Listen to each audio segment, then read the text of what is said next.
Yeah.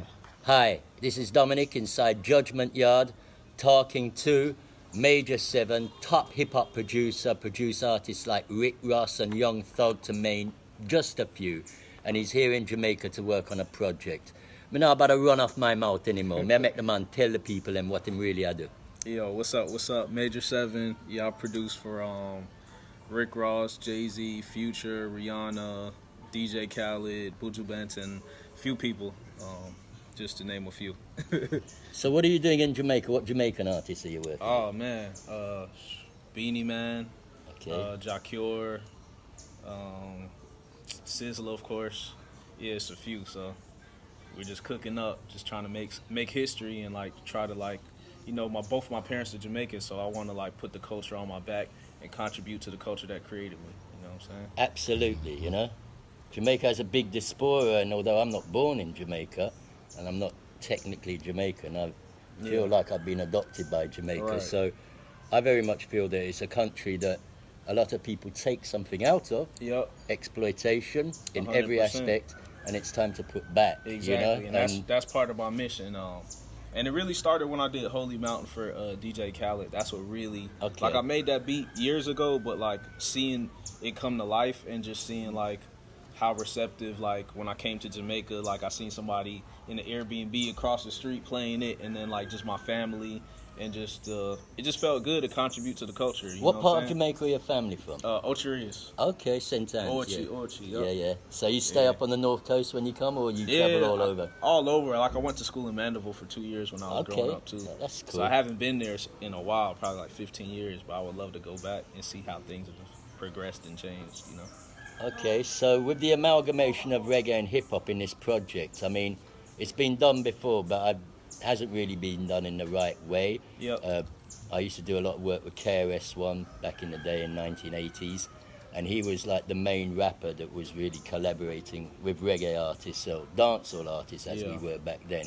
How do you see that you can further that with what you're doing right now with artists like Sizzla, Kalonji, as far as the sound goes? Yeah. Because there isn't that much difference if you listen to artists like Rygan King and then you listen to Kodak Black. There's not that much difference to the beats and the sound. Yeah, well, with me, I'm very big on like, crafting a unique sound and like fusing genres in an authentic way and just like perfecting the sound. So I think that like the sound that I'm even building is just unique in itself. So I think that when I actually do get the opportunities to press play, like it moves artists and inspires something different. So I definitely look forward to like the world hearing like what we're building, because I feel like it's different, but it's also like highlighting, the islands itself and not just like taking from the culture like you said, but adding to it.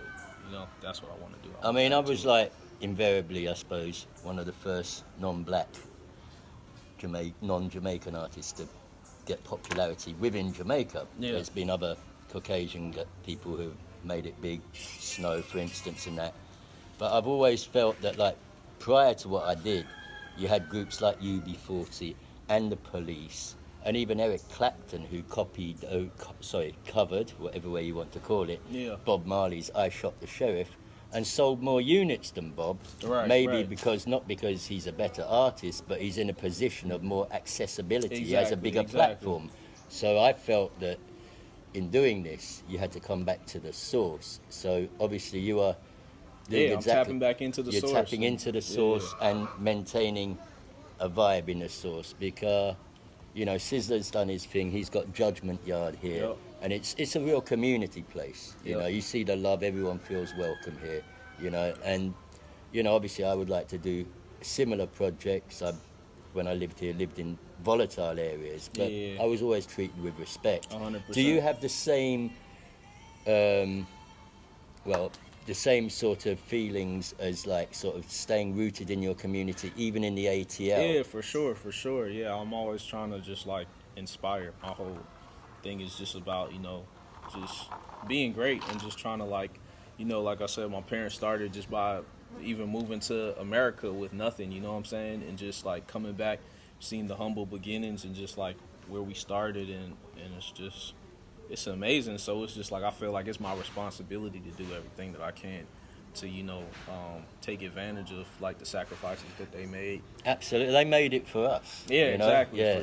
for sure. And so I just, like I said, I just put that on my back, and like even like there's just so much great music that came out of our culture that like was never even highlighted. So even like with the Holy Mountain, like the Billy Boyo song that I sampled, the One Spliff a Day, it's like so much people didn't really know about that.